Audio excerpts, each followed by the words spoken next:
Manusia versus teknologi. Siapa yang lebih penting? Bayangkan dunia tanpa smartphone, tanpa internet, tanpa mesin. Apakah sulit? Ya sulit kan? Tapi coba bayangkan juga dunia tanpa senyuman, empati, tanpa kreativitas manusia. Apa nggak lebih hampa ini daripada yang tadi? Jadi teknologi itu hebat sekali teman-teman.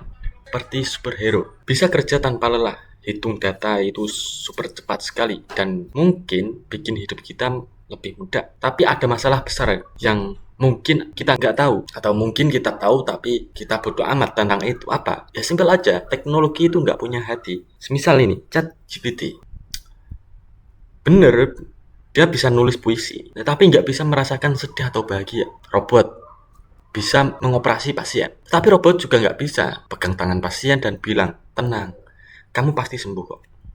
Nah, hal-hal yang semacam ini itu menjadi kocar-kacirnya pemahaman kita tentang teknologi dan manusia. Seakan-akan teknologi itu akan menggantikan manusia, akan menggantikan pekerjaan manusia sepenuhnya. Tetapi pada hakikatnya manusia itu ya unik. Kita punya sesuatu yang nggak bisa ditiru mesin. Contoh ini, contoh kreativitas manusia. Apakah mesin bisa menggambar? Oke, bisa. Tapi ide orisinalnya itu dari manusia. Contoh lagi empati. Apakah kamu ketika sedih Google Assistant atau AI atau ChatGPT itu bisa mengasih pelukan, bisa mengasih perhatian yang lebih atau perhatian yang sangat berpengaruh pada kita yang saat sedih?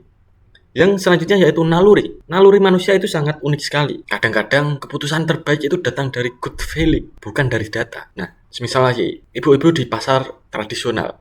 Nah, dia, ibu-ibu, bisa menegosiasi dengan senyuman. Apakah mesin itu bisa?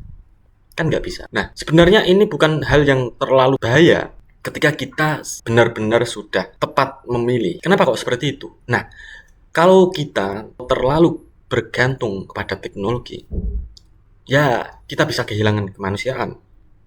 Tapi kalau teknologi itu nggak kita pakai, nggak kita gunakan, ya kita bisa ketinggalan zaman. Solusinya apa? Ya kolaborasi. Gunakan teknologi itu sebagai alat teman-teman, bukan bos. Contoh ini, seorang guru memakai VR atau teknologi untuk mempermudah proses pembelajaran.